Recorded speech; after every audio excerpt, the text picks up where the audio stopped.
সব বেঁচে দিছি আর সব এই করে ফেলা দিছি, ঠিক খেয়াল নেই সব। আসসালামু আলাইকুম। দাঁড়াও, এই যে কত সুন্দর কবুতর। এটি কি কবুতর রে অভি? এটা হচ্ছে ঘুঘু। ওইটা হচ্ছে ঘুঘু, কিন্তু এই জাতের ঘুঘু আমি দেখিনি। অস্বাভাবিক সুন্দর এই ঘুঘুটা। বাচ্চা টাচ্চা দেয় না?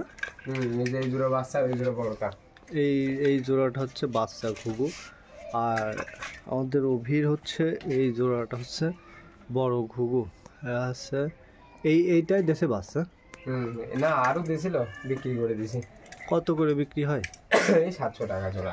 700 টাকা করে জোড়া বিক্রি। আমরা নেব কয়েকদিন পরে এক জোড়া। খুব অস্বাভাবিক সুন্দর, হেভি লাগছে ঘুঘুটা। এটি কি বাংলাদেশে যে প্রাকৃতিক যে ঘুঘুগুলো আছে ওইগুলো নাকি? না, আছে বাইরের ঘুঘু। বাইরের ঘুঘু। অভি আরও হচ্ছে এই যে কবুতর ফার্ম। হ্যাঁ, হেভি লাগছে কবুতরগুলো, কিন্তু ফার্মটা হয়েছে ভালোই, একটুখানি কাজ করা লাগবে। আর অভির ওই যে দেখে আসলাম ওই যে খরগোশ, কিন্তু বাচ্চা হয়েছিল। দুঃখের বিষয় খরগোশগুলো হচ্ছে মাইরে ফেলেছে ওই বনগাড়াতে ধরে। তা যদি এই ঘরে থুয়ে দিত অভি, তালিপাড়ার এই বাচ্চাটাই হইতো না, বাচ্চাটা বাইসেই থাকতো না। ছাদে রাখলে সবচাইতে বেস্ট। এই যে ঘরটা ঠিক আছে, সুন্দর আছে ফার্মটা। তো লেয়ার ছিল না, লেয়ার মুরগি ছিল। আয়রা রাখো, দাঁড়াও।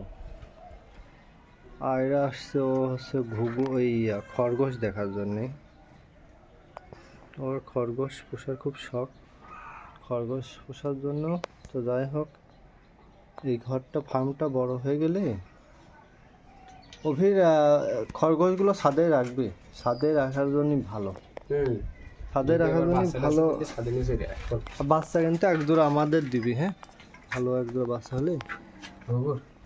না, ওই যে খরগোশের বাচ্চা দিচ্ছে। ঘুঘু নেব না। হ্যাঁ, আমরা চলে যাবো। ওই যে এখানে মাছ রাখতাম, মাছ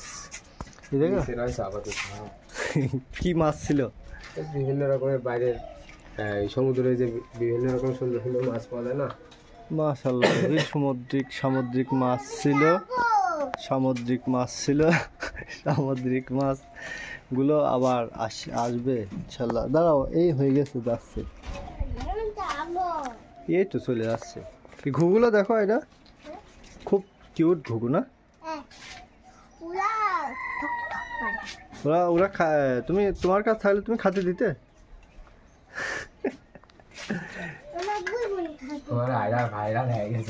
আয়রা এখন ভাইরাল।